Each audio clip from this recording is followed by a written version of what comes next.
ত্রিপুরা কেন্দ্রীয় বিশ্ববিদ্যালয়ে চাকুরি দুর্নীতি নিয়ে সক্রিয় হয়ে উঠল কেন্দ্রীয় সরকার।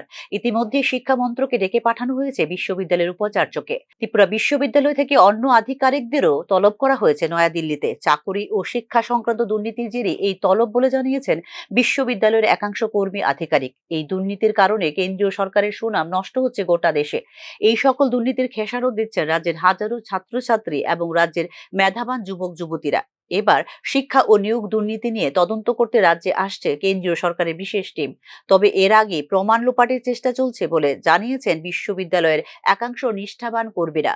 এদিকে রাজ্য সরকারের ব্যর্থতার জন্য অধিকাংশ চাকুরি গিয়েছে বহিরাজ্যে। উঠে আসছে এমন অভিযোগও। অ্যাসিস্ট্যান্ট প্রফেসর, অ্যাসোসিয়েট প্রফেসর পদে বহিরাজ্যের বেকারদের চাকুরি প্রদানের পর এখন গ্রুপ বি, গ্রুপ সি এবং গ্রুপ ডি পদের চাকুরিও বহিরাজ্যে যাচ্ছে বলে আশঙ্কা করছেন রাজ্যের চাকুরি প্রত্যাশীরা। এই বিষয়টি প্রকাশ্যে আসার পরই রাজ্যের বেকার যুবক যুবতীদের ক্ষোভ জমেছে চরম পর্যায়ে।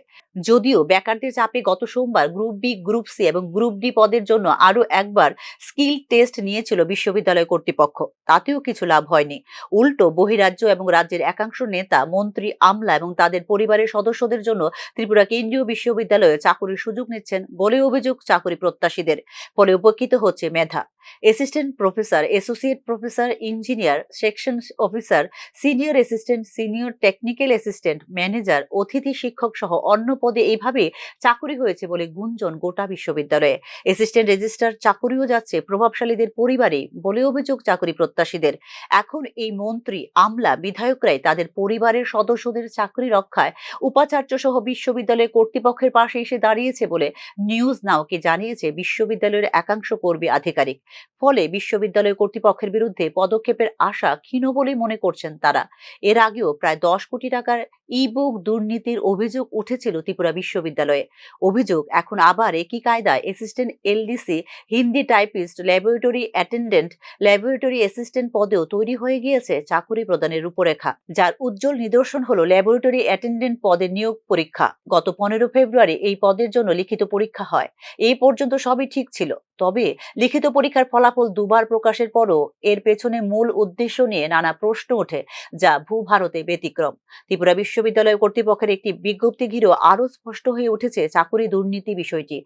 যেসব চাকুরি প্রার্থী 22 এবং 23 ফেব্রুয়ারি স্কিল টেস্টে উপস্থিত থাকতে পারেননি, তাদের 27 ফেব্রুয়ারি সকালে পুনরায় স্কিল টেস্ট নিয়েছে ত্রিপুরা বিশ্ববিদ্যালয় কর্তৃপক্ষ। অভিযোগ, 22 ও 23 ফেব্রুয়ারি যাদের অন্যায়ভাবে বাঁকা পথে চাকুরি প্রদানের সিদ্ধান্ত হয়েছে, তাদের অনেকেই ছিল অনুপস্থিত। শুধুমাত্র তাদের জন্য 27 ফেব্রুয়ারি আবার স্কিল টেস্টের নাটক হয় বিশ্ববিদ্যালয়ে। অভিযোগ উঠেছে এমনটাই। মাল্টিটাস্কিং স্টাফ গ্রুপ ডি পদে নিয়োগের ক্ষেত্রে চাকুরিতে চূড়ান্ত পর্যায়ে উঠেছে দুর্নীতি। এক্ষেত্রে বহিরাজ্যের বেকারের ভাগ্য খুলছে বলে খবর। অথচ ত্রিপুরা বিশ্ববিদ্যালয়ে প্রায় 20 বছর ধরে চাকুরিরত অনিয়মিত ও চুক্তিবদ্ধ কর্মীদের এক্ষেত্রে করা হচ্ছে না নিয়মিতকরণ। সার্বিক পরিস্থিতিতে এবার ত্রিপুরা কেন্দ্রীয় বিশ্ববিদ্যালয়ে দুর্নীতি বিষয়ে কি পদক্ষেপ নেয় কেন্দ্রীয় সরকার, তার দিকেই চেয়ে আছেন সংশ্লিষ্ট মহল। Bureau report, news now.